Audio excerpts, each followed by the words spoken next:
Cherokee Forest, Horrors 3. Tales of Ancient Guardians. The sleeping bag lay empty, still warm from its occupant's body heat. No footprints led away from the camp. No branches were broken.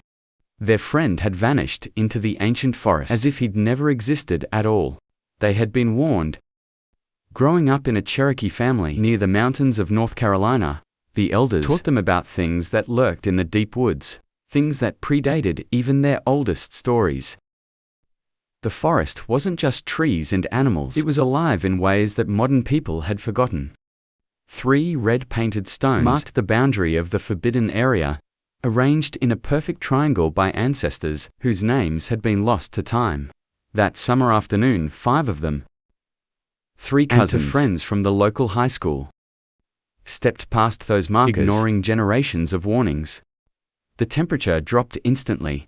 Sarah's hand went to the medicine pouch at her neck. 7 generations of protection woven into its leather and beads. The forest floor, usually teeming with life, fell into an unnatural silence. "It's just stories," her cousin said, gripping his cedar walking stick tighter.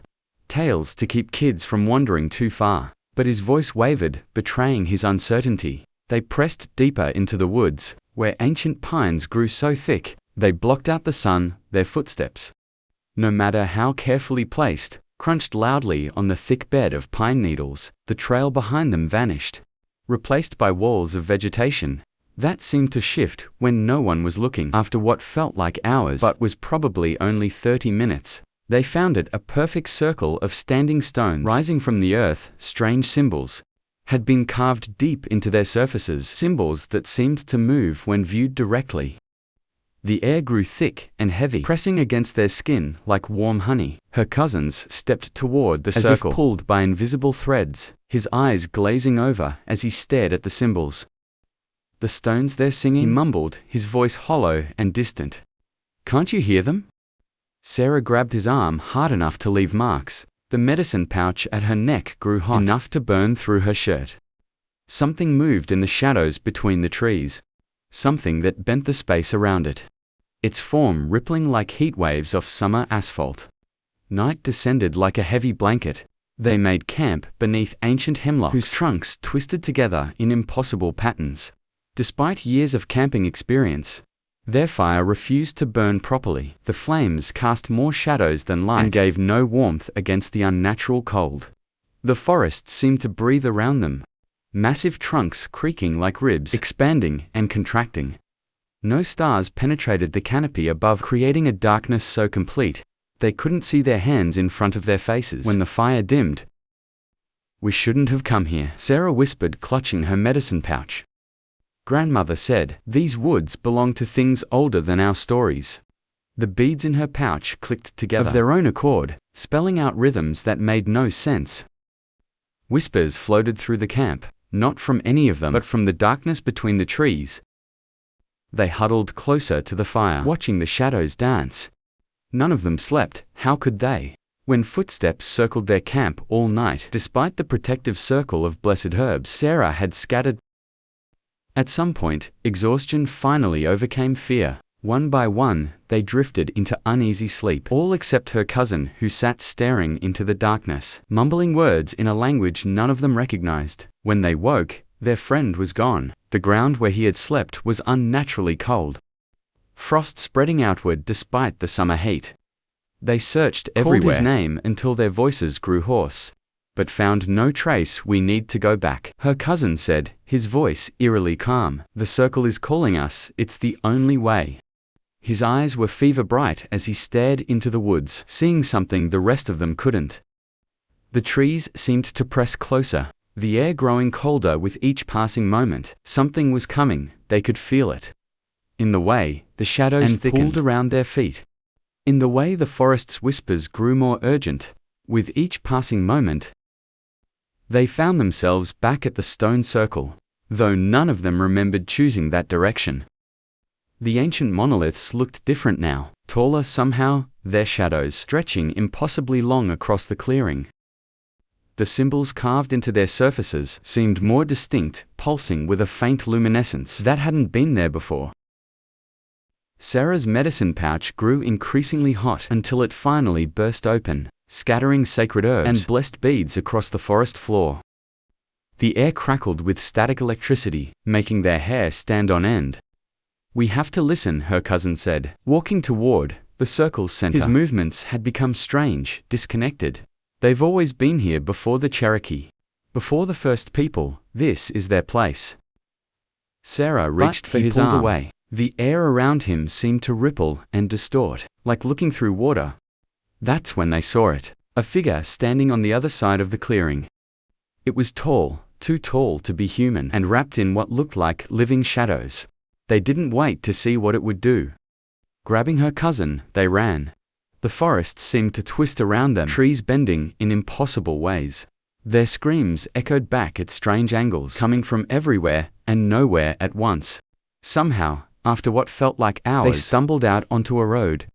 They were half crazy with exhaustion and fear, but they were alive, all except their friend, who was never found. The authorities searched for weeks, saying he probably got lost or fell, but they knew the truth: the forest had taken him, just like it had taken others before. The elders' stories weren't just warnings, they were records of what happened when people ventured too deep, disturbed things that should have been left alone. Her cousin was never the same after that night. Something fundamental had changed in him, as if a part of his soul had been left behind in those dark woods. He grew quiet, withdrawn, spending long hours staring into nothing. Late at night, Sarah would hear him whispering to himself in that strange language, the one he'd spoken near the stone circle. The words made no sense, but they seemed to carry weight, making the air heavy and still whenever he spoke them. He moved away the following spring, as far from the mountains as he could get. Sometimes, Sarah wondered if he ever truly escaped, or if the forest's influence followed him. As for her, she never returned to that part of the woods. She stayed close to the marked trails now, and always left offerings before entering the forest. Small bundles of tobacco and sage, placed with prayers of respect and remembrance. The old stories her grandparents told them weren't just tales to frighten children. They were truth, passed down through generations to keep them safe. There were things in those woods, things older than human memory. They didn't think like humans did. They didn't want what humans wanted. Most importantly, they didn't like being disturbed. If anyone ever found themselves in a place that felt wrong, where the air grew too still, where the trees seemed to watch their every move, where silence fell like a heavy blanket, they should leave. Don't question it. Don't try to understand it. Just go. Sarah learned that lesson the hard way, paid for it with her friend's life and her cousin's peace of mind. The deep woods held secrets that were never meant for human knowing. Some boundaries existed for a reason, marked by stones painted red and stories passed down through time. The forest remembered, the forest waited. And sometimes, on dark nights, when the wind blew just right, Sarah heard whispers from the direction of those ancient stones. Whispers in a language she prayed she'd never understand. The deep woods held many secrets, and the tale of the vanishing friend was but one of many strange occurrences in Cherokee lands as autumn painted the mountains in shades of gold and crimson. Another story emerged from these ancient forests. One that spoke of an even older guardian, a being that had watched over sacred grounds since time immemorial. The elders called it Octana, the great serpent, and its tail would prove no less chilling than the first. The great serpent's scales glimmered like raindrops on polished stone as it moved through the shadows.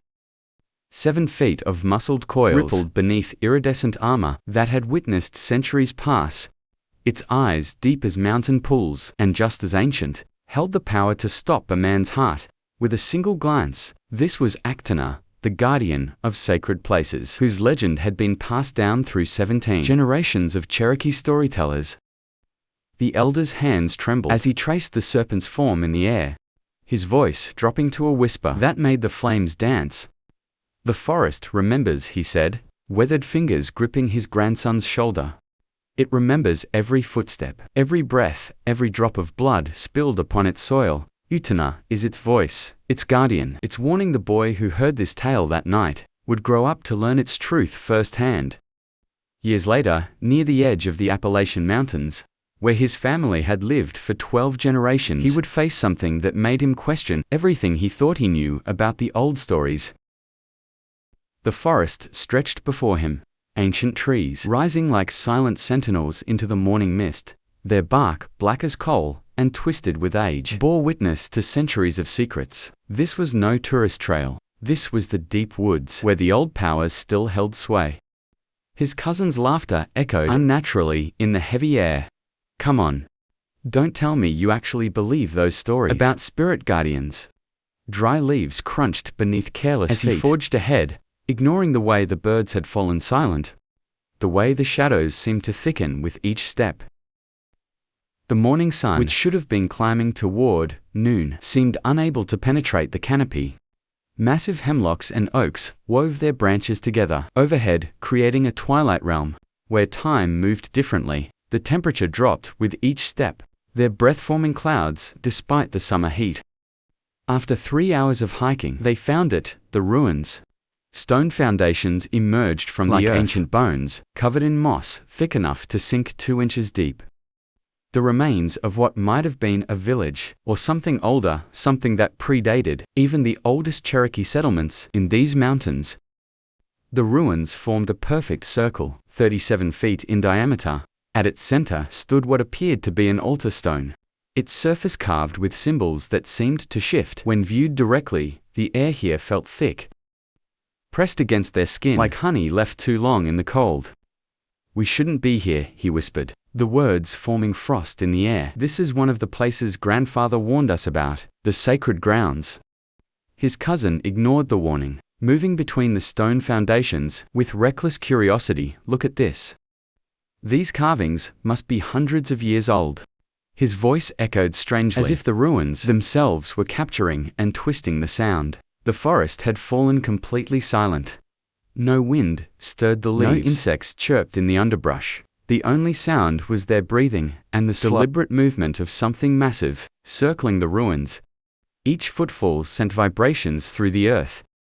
Though nothing could be seen through the thick vegetation, the temperature plummeted. Further frost began forming on the moss-covered stones.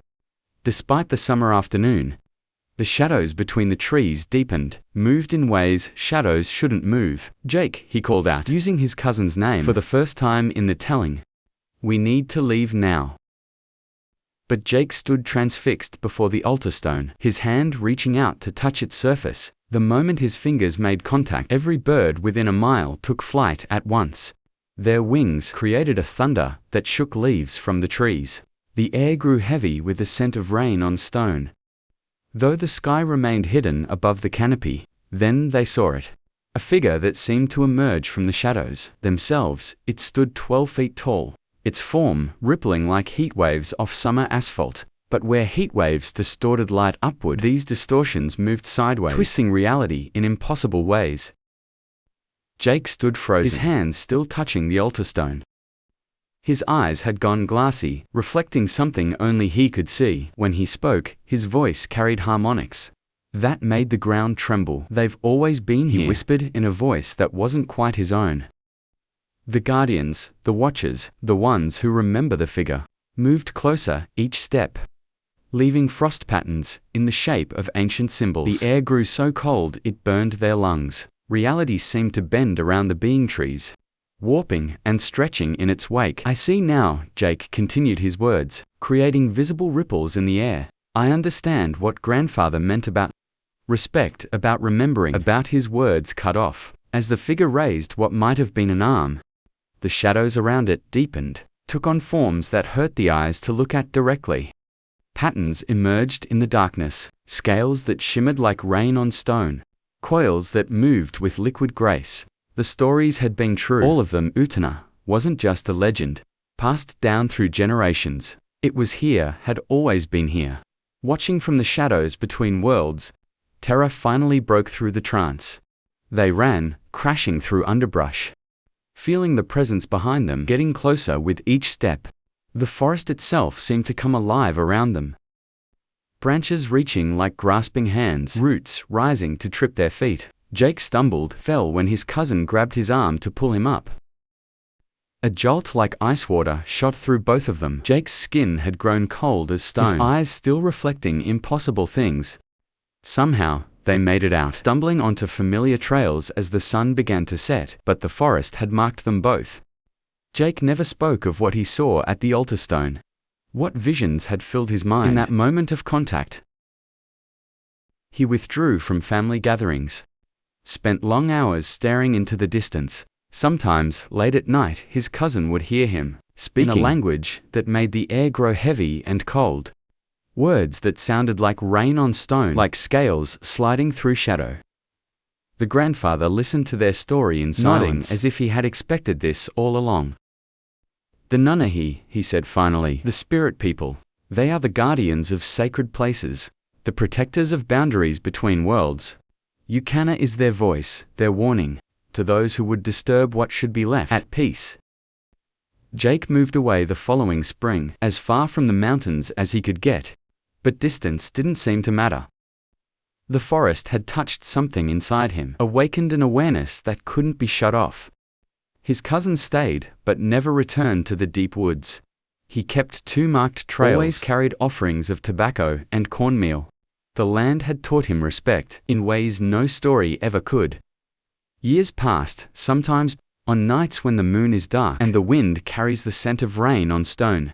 He thinks he sees movement in the shadows, coils that shimmer with an inner light, eyes deep as mountain pools. The ancient guardians still walk those shadowed paths, Yuktana among them, its scales shimmering like rain on stone, eyes deep as mountain pools. They remained as they had always been, the land's memory, its voice, its warning to those who would disturb what was meant to stay at rest. The mysteries of the Cherokee lands ran deeper than ancient guardians in the forest. While Utana watched over sacred grounds below, other entities kept their vigil from above. The elders spoke of the Star People had watched over these mountains since time immemorial. Their story, no less remarkable than the tale of the serpent guardian, emerged during a late summer night in 2019, when the barrier between their world and ours grew unexpectedly thin. The campfire cast orange light across 7 faces, gathered deep in the North Carolina mountains, 23 miles from the nearest marked trail. The flames reflected in Marcus's eyes as he spoke of things he'd seen in these woods, things that defied modern explanation. The old stories aren't just stories, he said, his voice barely above a whisper. The usually quiet 19-year-old's words carried weight that made the others lean in closer. The Anunaya still watch, I've seen their lights. The others exchanged skeptical glances, marshmallows forgotten on their sticks. Marcus had always been the serious one, the keeper of old ways in their generation, while others rushed to embrace the modern world. He spent hours with the elders, learning stories passed down through 14 generations of Cherokee storytellers. The night air hung thick and still, unseasonably warm for late August. No wind stirred the leaves of ancient oaks that had stood sentinel over this land since before European contact. The forests stretched vast and around their small clearing, a protected site that had belonged to their family for 7 generations. At precisely 11:47 p.m., the crickets fell silent. Their sudden quiet hit, like a physical force, making the hair rise on 6 sets of arms. The fire's crackle seemed to dim, though the flames burned just as bright there. Marcus whispered, pointing toward the star-filled sky. Watch a single point of light, moved against the backdrop of fixed stars, not the steady blink of aircraft, or the predictable arc of satellites. This light glided with purpose, stopping and starting with impossible precision. It traced a path exactly 37 degrees above the horizon. Measured later by astronomical software, the temperature dropped 12 degrees in less than a minute.